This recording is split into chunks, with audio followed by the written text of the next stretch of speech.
Assalamualaikum warahmatullahi wabarakatuh. Saya Muhammad Saiful bin Sulaiman akan mengajar subjek sains untuk 6 Utarid bagi tahun 2021. Baik, sebelum kita mulakan PDPR kita, saya ingin buat pengenalan sikitlah mengenai unit-unit yang akan awak pelajari untuk tahun ni. Tengok satu persatu Okey, tajuk-tajuk yang akan awak pelajari adalah kemahiran saintifik, peraturan bilik sains, mikroorganisma, interaksi antara hidupan, pemeliharaan dan pemuliharaan, daya kelajuan, pengawitan makanan, bahan buangan, gerhana, buruj dan juga mesin. Untuk pembelajaran hari ini, kita akan pergi terus kepada unit 1 iaitu kemahiran saintifik. Baik, kemahiran saintifik ni dipecahkan kepada dua iaitu kemahiran proses sains dan juga kemahiran manipulatif. Baik, untuk slide yang ni, kalau kamu boleh lihat, ini adalah kemahiran proses sains di mana terdapat kemahiran memerhati, mengelas, mengukur menggunakan nombor, membuat inferen, membuat hipotesis, meramal, berkomunikasi menggunakan perhubungan ruang dan masa, mentafsir data, mendefinisi secara operasi, mengawal pemboleh ubah dan mengeksperimen. Baik, okey, kita pergi kepada kemahiran proses sains yang pertama iaitu memerhati. Memerhati ni melibatkan kemahiran untuk kamu memerhati sesuatu situasi ataupun peristiwa. Sebagai contoh, menggunakan deria mata, hidung, lidah, tangan dan juga telinga. Baik, kalau dilihat mata, selalunya kita akan memerhati dengan cara melihat warna, bentuk dan saiz. Sebagai contoh, okey, apa yang kamu dapat gambarkan tentang kereta tersebut? Kereta tersebut berwarna merah. Itu memerhati dengan melalui deria mata. Hidung, menghidu.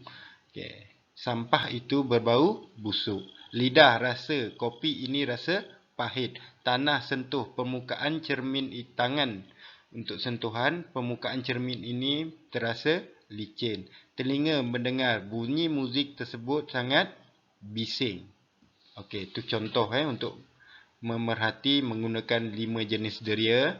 Kemudian kita pergi kemahiran proses sains yang kedua iaitu mengelas. Mengelas ataupun mengumpul mengikut kumpulan. Contoh warna, bentuk, kegunaan, habitat, jenis dan cara makan. Ini contoh, dia ada banyak lagi Contoh lain kalau kita lihat, okey. Kelaskan kenderaan berikut mengikut ciri pengangkutannya di darat, air, udara. Kereta, motor, satu kumpulan darat.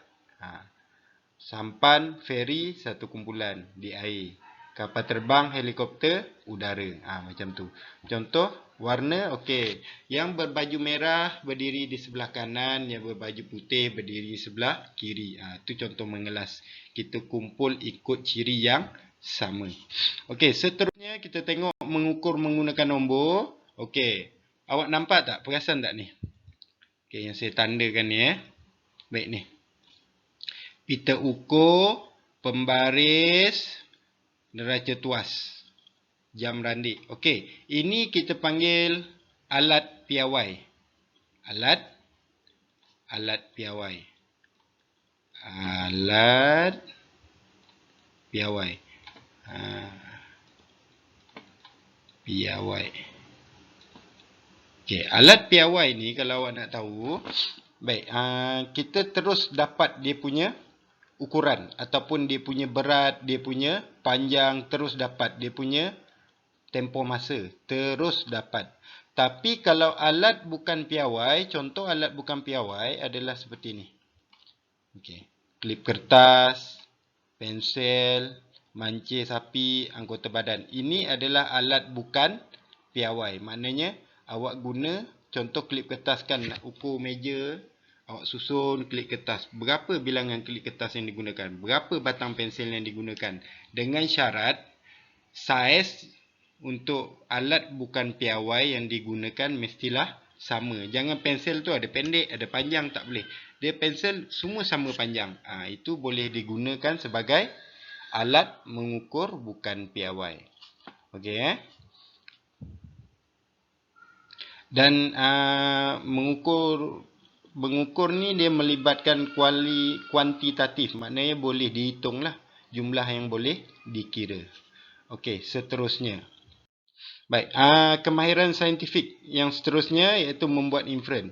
Yang membuat inferen ni contohnya menyatakan sebab, kamu mesti bermula dengan huruf kerana, dengan perkataan kerana. Okey, membuat inferen menyatakan sebab berlakunya sesuatu perkara. Okey, contoh, saiz pokok B lebih besar daripada A. Mengapa? Kerana, ni dah inferen. Pokok A, B mendapat baja yang berkualiti daripada A. Faham Okey, contoh yang kedua, bilangan telur ayam dan reban Pak Samad lebih tinggi daripada reban Pak Abu. Kenapa? Kerana ayam Pak Samad mendapat makanan yang mencukupi. Jadi ayam dia sihat-sihat untuk menghasilkan telur yang banyak. Okey. Inferen, bagi sebab. Kenapa dia datang lewat? Kerana dia berjalan kaki ke sekolah. Kenapa dia tidak hadir ke sekolah? Kerana dia kurang sihat. Itu adalah inferen. Inferen. Ni cikgu highlight kan ni. Inferen. Okey, seterusnya. Baik, kemahiran proses sains, mengeksperimen. Mengeksperimen ni, ini adalah kemahiran untuk kamu menjalankan eksperimen. Kemahiran menjalankan eksperimen, mengenal pasti masalah, apa masalah dia. Kemudian buat kesimpulan awal. Lepas tu merancang eksperimen, kawal pemboleh ubah, alat dan bahan yang digunakan, cara untuk menjalankan eksperimen, cara untuk mengumpulkan data dan menganalisis data. Ini melibatkan eksperimen. Kalau awak buat apa-apa eksperimen, inilah langkah-langkah dia. Kemahiran awak mengeksperimen. Okey, melakukan eksperimen, ikut langkah yang telah dibincangkan, kumpul data, rekod data, dah jalan ke eksperimen, dah dapat data, analisis data, kemudian tafsir, barulah buat kesimpulan daripada eksperimen tu. Apa yang kamu peroleh daripada eksperimen tu. Kemudian buat laporan. Ini kemahiran menjalankan eksperimen. Faham Baik, untuk menyiasat contoh yang kita boleh lihat bagaimana untuk cari menulis ayat tujuan ni. Baik, contoh berdasarkan eksperimen buku surat 2 hingga 5. Okey, untuk menyiasat hubungan antara saiz balon udara kecil. Saiz balon udara kecil ni adalah memboleh ubah dimanipulasi dengan tempoh masa balon udara kecil terbang. Okey, ini adalah pemboleh ubah bergerak balas. Tukar saja. Macam mana nak buat? Kalau jalan ke eksperimen, awak kena kenal pasti pemboleh ubah dulu, baru boleh buat ayat tujuan. Yang ni awak kena pastikan ni lah. Awak hafal ni, untuk menyiasat hubungan antara pemboleh ubah dimanipulasi dengan pemboleh ubah bergerak balas. Tukar je dimanipulasi, tukar pada saiz balon udara kecil. Bergerak balas tukar kepada tempoh masa balon udara kecil terbang. Okey. Sama juga, adakah pemboleh ubah dimanipulasi mempengaruhi pemboleh ubah bergerak balas? Ini penyataan masalah. Tengok saiz dia. Adakah saiz balon tu mempengaruhi tempoh masa balon udara tu boleh terbang? Lagi besar, lagi lama dia terapung ke, makin kecil, makin sekejap ke, kurang masa untuk dia terapung ke, itu adalah penyelesaian masalah. Daripada tujuan sampai penyelesaian masalah ni masih lagi dalam eksperimen. Okey, hipotesis, cara bina hipotesis. Semakin corak pemboleh ubah dimanipulasi, semakin corak pemboleh ubah bergerak balas. Ini adalah ayat untuk hipotesis. Ayat untuk hipotesis ni. Semakin bertambah ataupun berkurang pemboleh ubah dimanipulasi, semakin bertambah atau berkurang pemboleh ubah bergerak balas. Sebagai contoh, awak tengok kita ambil bertambah, dia bertambah berkurang kan, corak dia bertambah berkurang. Semakin bertambah saiz balon udara, semakin bertambah tempoh masa balon udara boleh terbang. Nampak tak? Atau awak boleh gunakan cara penulisan macam ni. Jika pemboleh ubah dimanipulasi bertambah, maka pemboleh ubah bergerak balas juga bertambah. Contoh dia, jika saiz belon udara bertambah, maka tempoh masa belon udara kecil boleh terbang bertambah. Sama je, dia membawa maksud yang sama. Kecuali depan ni lah, ayat dia lah semakin-semakin, yang ni jika maka. Faham Itu cara menulis hipotesis. Daripada tujuan penyelesaian masalah hipotesis, awak kena kenal pasti pemboleh ubah dulu, baru awak boleh buat tujuan hipotesis penyelesaian masalah. Faham Kena cari tujuan dulu.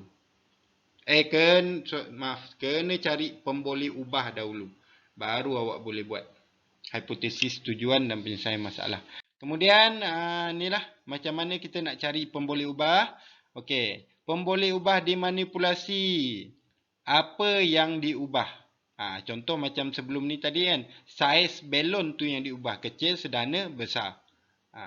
Pemboleh ubah bergerak balas, hasil daripada eksperimen. Bila saiz kecil, apa yang berlaku? Saiz sederhana, apa berlaku? Saiz besar, apa yang berlaku? Tempoh masa tu adalah pemboleh ubah bergerak balas. Tempoh masa yang dicatatkan tu adalah pemboleh ubah bergerak balas. Kalau dimanipulasi tu saiz belon, itu yang kita ubah. Yang kita ubah dimanipulasi ni bergerak balas, hasil dia. Dimalarkan, dimalarkan adalah benda yang sama atau tidak berubah. Contoh, menggunakan jenis belon yang sama. Janganlah yang kecil tu awak pakai belon yang tebal. Sederhana belon nipis. Yang belon saiz besar lagi nipis, tak boleh. Semua guna belon jenis yang sama. Faham Okey. Contoh berdasarkan eksperimen. Contoh ni contoh dia kalau tengok muka surat 2 hingga 5 eksperimen tu dimanipulasi saiz belon saiz belon yang diubah. Saiz belon. Sekejap tak nampak. Yang diubah adalah saiz belon. Pemboleh ubah dimanipulasi saiz belon, bergerak balas, tempoh masa untuk belon kecil terbang. Ini hasil dapatan dia, berapa tempoh masa yang dicatatkan. Ataupun pemboleh ubah dimalarkan jenis kertas udara, belon udara tu. Belon udara tu dia pakai kertas kan dia buat kan. Kertas tu mesti sama tebal ataupun sama jenis. Faham Okey, seterusnya. Baik, pemerhatian. Pemerhatian Okey, pemerhatian sama juga. Cara menulis pemerhatian macam itulah.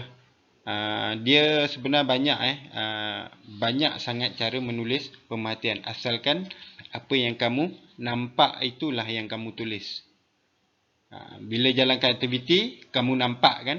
Kamu nampak semakin bertambah saiz belon, semakin bertambah dia punya tempoh masa. Okey, seterusnya. Baik, kalau awak lihat juga guna ayat semakin corak pemboleh ubah dimanipulasi, semakin corak pemboleh ubah bergerak balas. Nampak sama je dia punya ayat. Ayat dia tetap sama juga. Ni kalau awak nampak ni juga boleh menggunakan jika maka. Nampak? Sama ayat dia dengan hipotesis. Okey, baik. Kita kembali kepada kemahiran saintifik yang kedua, iaitu kemahiran manipulatif. Kemahiran manipulatif ni dia ada 5. Okey, yang pertama mengendalikan spesimen dengan betul dan cermat. Yang kedua menggunakan dan mengendalikan peralatan dengan betul. Ni gunakan peralatan ni dengan tahu fungsi alatan tu buat apa. Bika untuk apa. Cara nak pegang bika tabung uji yang panas macam mana nak kendalikan spesimen dalam bentuk cecair, spesimen berbentuk berpejal. Baik, melakar spesimen, lukis bahan atau peralatan yang digunakan, lakar bersihkan alatan dengan betul selepas digunakan dan simpan peralatan dengan betul selepas digunakan. Okey, kelima-lima ni kamu akan aplikasikan semasa menjalankan eksperimen. Masa awak jalankan eksperimen, 5 kemahiran manipulatif ni awak amalkan. Semua melibatkan cara kerja. Okey, setakat ni ada soalan? Okey, kalau awak tak faham, awak boleh ulang balik video ni, tengok berkali-kali. Okey, tugasan. Baik, tugasan jawab soalan 1 hingga 5 dalam buku teks sains muka surat 12 hingga 14. Banyak kan? Tak ada, tak banyak lah. Senang je ni. Dia tanya soalan, 5 soalan je. Salin dan buat jawapan di dalam buku nota sains. Buku nota sains. Sebelum awak jawab tu, awak baca soalan dengan teliti dan fahami kehendak soalan. Tengok soalan nak tujuan ke. Faham Kalau nak mudah, awak tonton balik video dan awak jawab soalan. Okey Boleh juga awak ambil gambar dan awak bagi dekat saya. Tak ada masalah. Saya akan rekodkan dapatan dalam pentaksiran bilik darjah. Tapi soalan-soalan ni sebenarnya dia paling syok kalau kita bersemuka dan kita bincang macam mana boleh dapat jawapannya. Tapi tak apa. Harap-harap PKP ni cepatlah selesai, cepatlah habis supaya kita boleh bersemuka.